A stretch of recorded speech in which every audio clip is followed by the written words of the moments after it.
Futurs immopreneurs, l'heure est grave. Actuellement, il y a un phénomène qui se produit qui met totalement en difficulté les emprunteurs, des personnes comme toi, comme moi, qui veulent investir dans l'immobilier.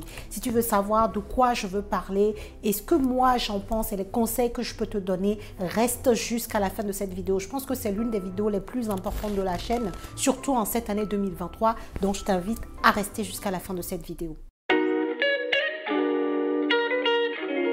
Bonjour à tous et bienvenue sur cette chaîne destinée à l'investissement immobilier. Je suis Célie Médéou, épouse d'Orido. Je suis immopreneur, une personne qui fait du business avec l'immobilier, qui gagne véritablement de l'argent tous les mois, tous les jours. C'est ce que je t'apprends à faire au travers des contenus complètement gratuits sur cette chaîne et également au travers de mes formations et de mes accompagnements. Donc, si le sujet t'intéresse, je t'invite à t'abonner à la chaîne si ce n'est pas encore fait, à activer ta cloche de notification pour ne pas rater mes futures publications. Deuxième chose, regarde dans la barre de description de cette vidéo, tu trouveras des liens très intéressants, notamment le lien vers les 10 commandements de l'investissement immobilier rentable, ton e-book complètement gratuit qui va t'éclairer, qui va te guider si tu es nouveau dans l'investissement immobilier ou si tu souhaites performer dans le domaine de l'investissement immobilier. Comme je te le disais en introduction, aujourd'hui, on a un phénomène qui nous paralyse. Pour certaines personnes, le fait de mettre le pied dans l'investissement immobilier, ce phénomène-là va s'adresser beaucoup aux personnes qui sont débutantes dans l'investissement immobilier. Même les personnes comme moi qui investissent depuis un moment, aujourd'hui, c'est un peu plus compliqué qu'avant d'obtenir son financement de biens immobiliers en fait. Et le phénomène dont je veux te parler, c'est l'augmentation radicale des taux d'intérêt immobilier.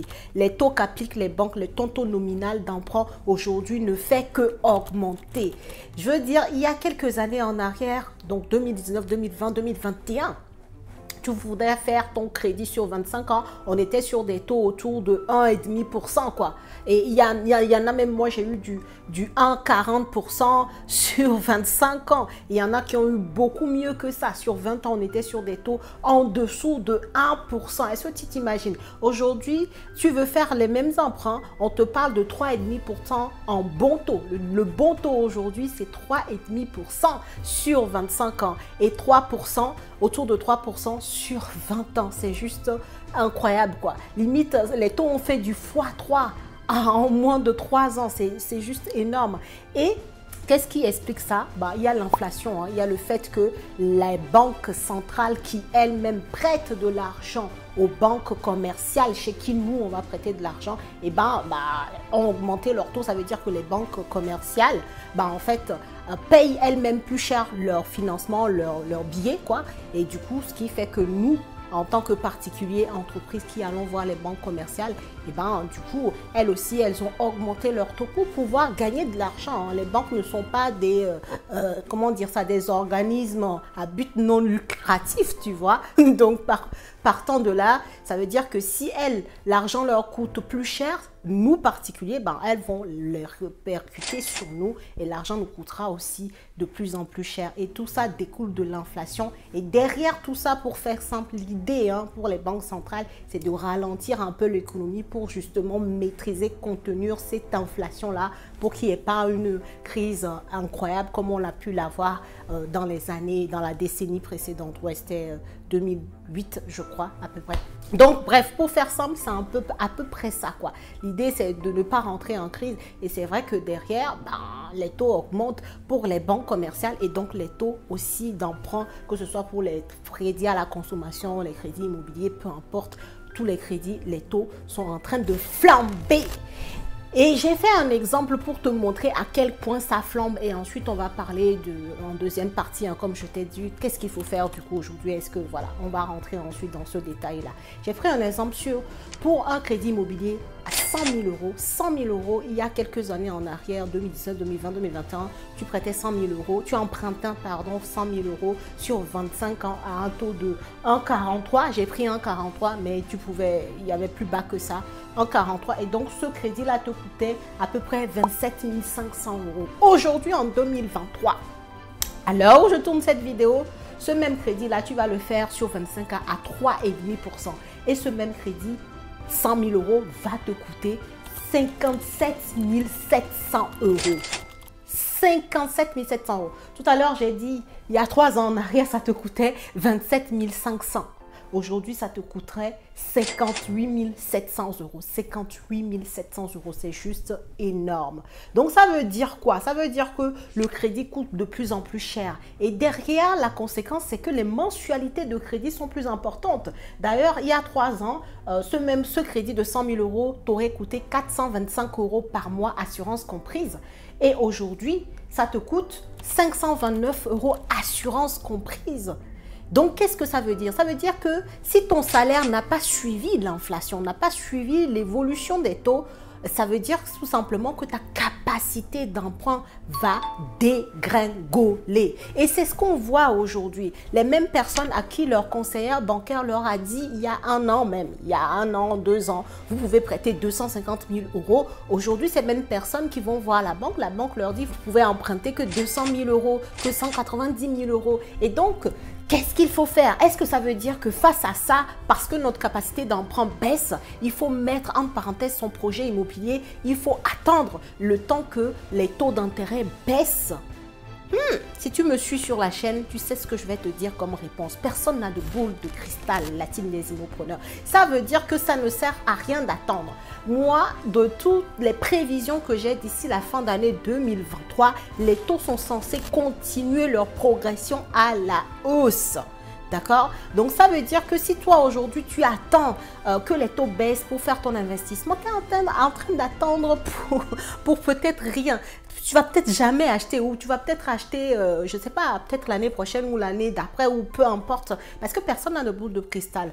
Or, dans l'immobilier, ton temps est compté parce que plus tu prends de l'âge, plus tu auras de la difficulté à prêter de l'argent auprès des banques. Pourquoi? Parce que l'âge compte en fait. Plus tu es jeune, les banques supposent que tu es en bonne santé, que tu as le temps de rembourser, que tu es jeune dans l'entreprise ou dans le salariat. Donc, tu as le temps de pouvoir rembourser avec ta situation professionnelle stable. Donc, tout ça est lié. Plus l'assurance aussi va être moins chère parce que l'assurance se dit tu es jeune, en pleine forme. Donc, elle coûtera moins cher que quelqu'un qui est proche de la quarantaine, cinquantaine, soixantaine. N'en parlons même pas. Il y a des banques qui ne te font même pas de crédit en fait.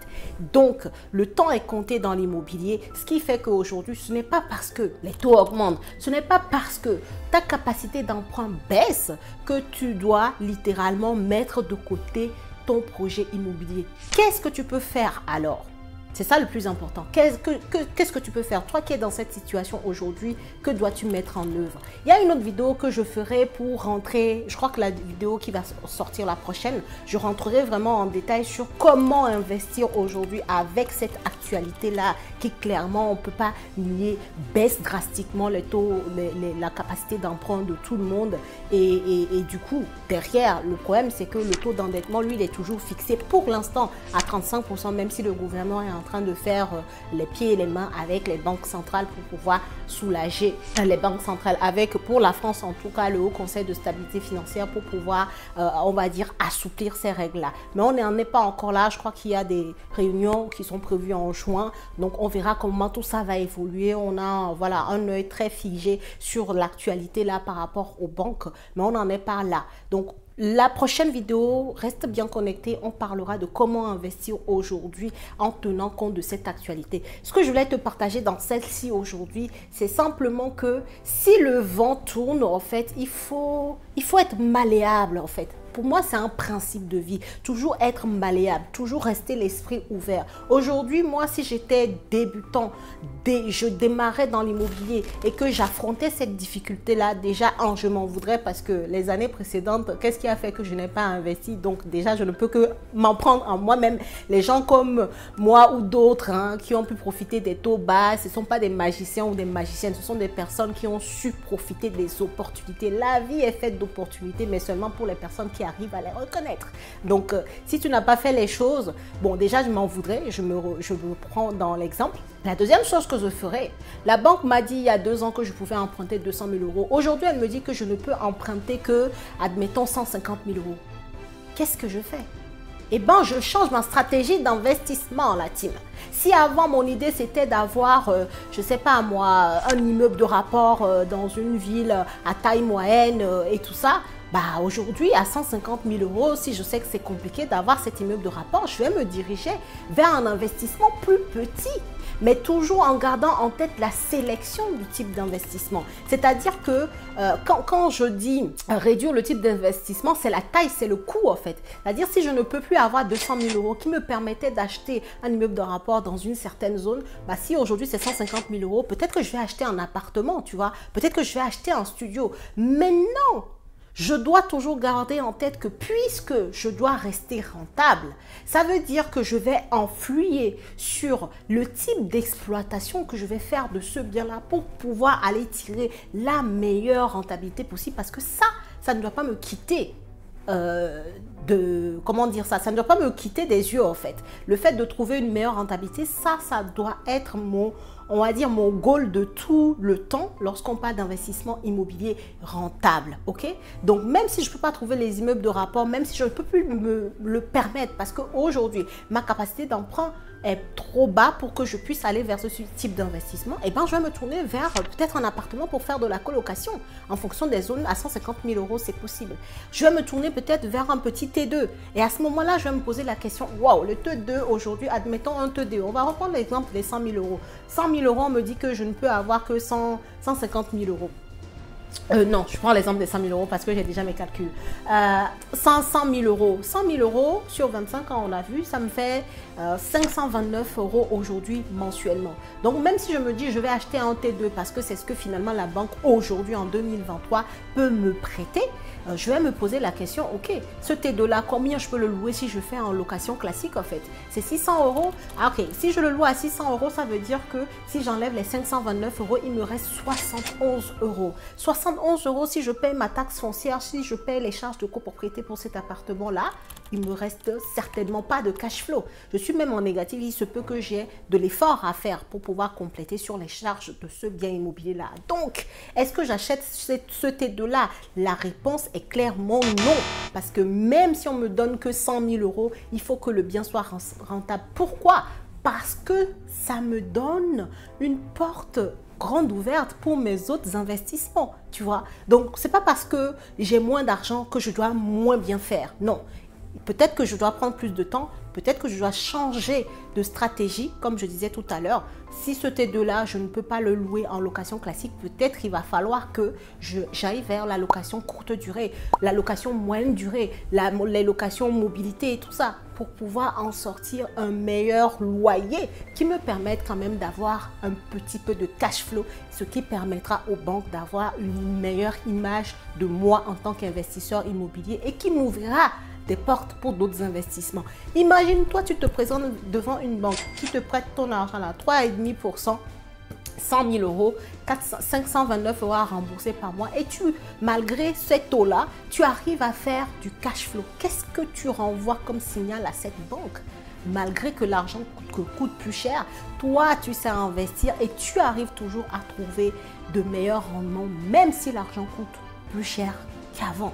Et donc, c'est un très bon signal pour tes autres futurs crédits que tu iras demander à cette banque-là ou à d'autres banques. Tu vois ce que je veux dire?